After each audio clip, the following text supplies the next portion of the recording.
Are we pumped up or what?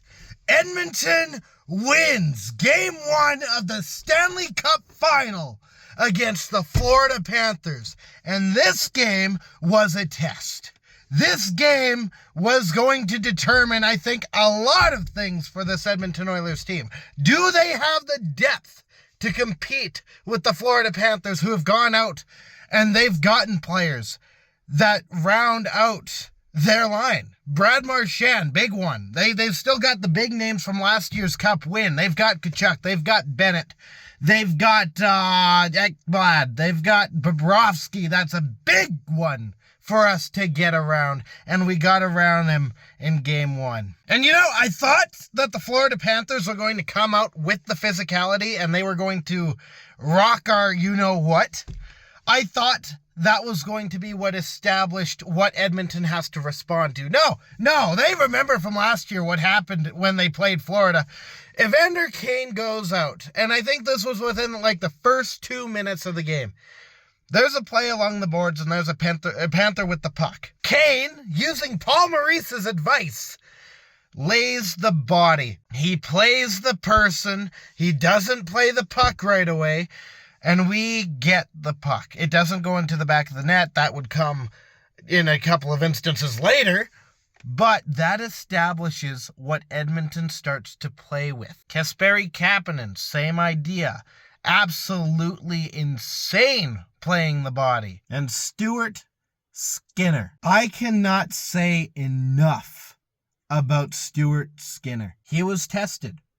He gave up 2 goals. 1 goal was definitely not his fault. The next goal, not really his fault either. The first one, there's a bit of a bump, and Sam Bennett falls into Stuart Skinner. Upon review, I'm not going to beat around the bush with this one, and I'm not going to pretend that it's something that it's not. It was a push or a trip by an Edmonton Oiler, Brett Kulak. Bennett falls over him and hit Stuart Skinner. That is clear cut. That was the right call on the ice.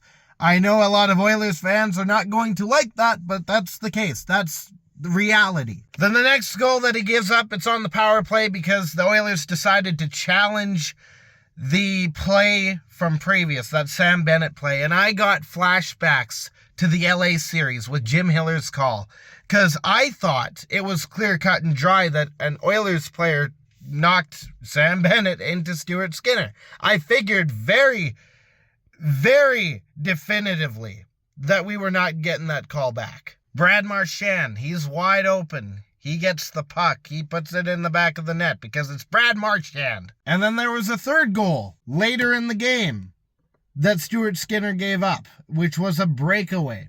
Not much you can do with that. Every goal allowed by Stuart Skinner is forgivable. But he did look kind of shaky near the first half of this game. You want to know what changed? You want to know what woke up a new version of Skinner in this game? Carter Verhaeghe makes the mistake of bumping into Stuart Skinner, running him over. He's skating around the net, and he catches Stuart Skinner in the skate. It's skate on skate. Skinner goes down.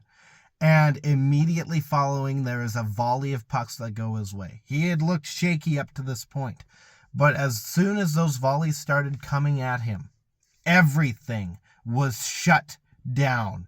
They had good chances. The Florida Panthers had amazing chances to try and really run this game into the ground. And Skinner stood on his bloody head. I was going to say a not good word.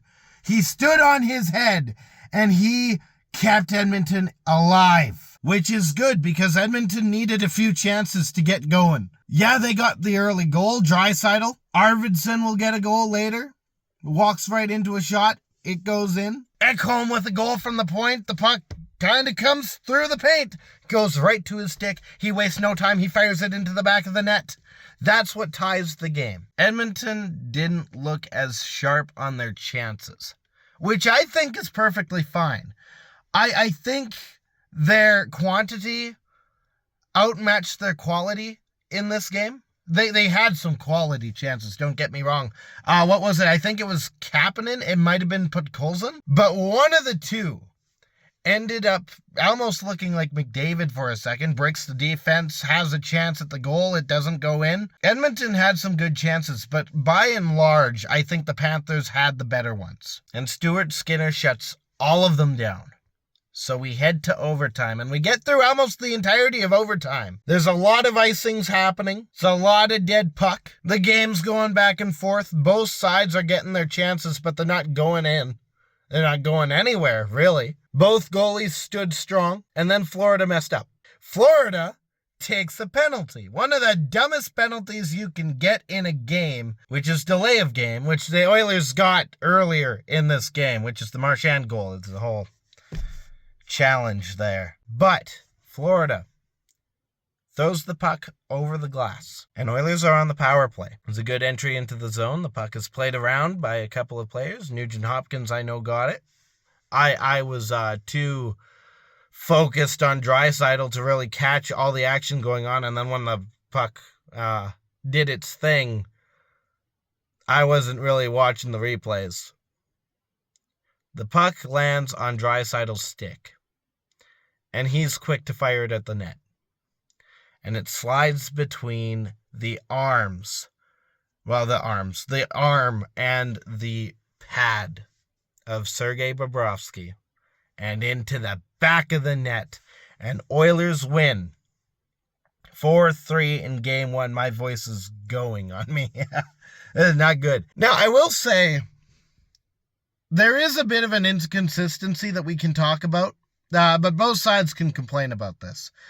The referees, aside from getting in the way they did, oh my goodness, the bounces the puck took off of the refs getting in the way of the play.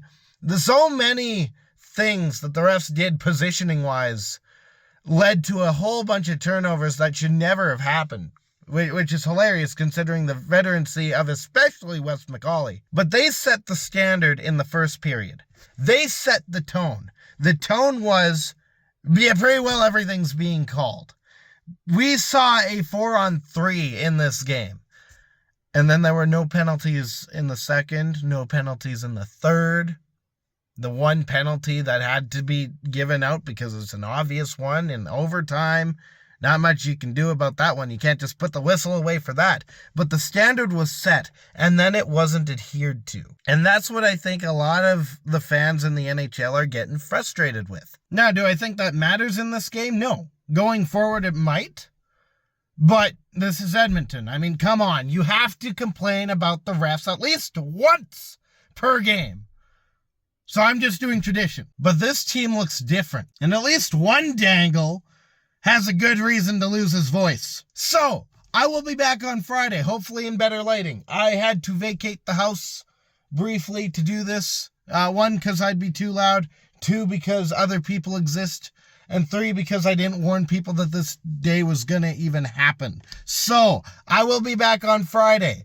I will have a better circumstance for making videos. In the meantime, stay howling and go Oilers! Thank you so much for watching. If you liked what you saw, you can hit the like button. You can hit the subscribe button if you're so inclined. Share this with your friends. And as always, I'll be back.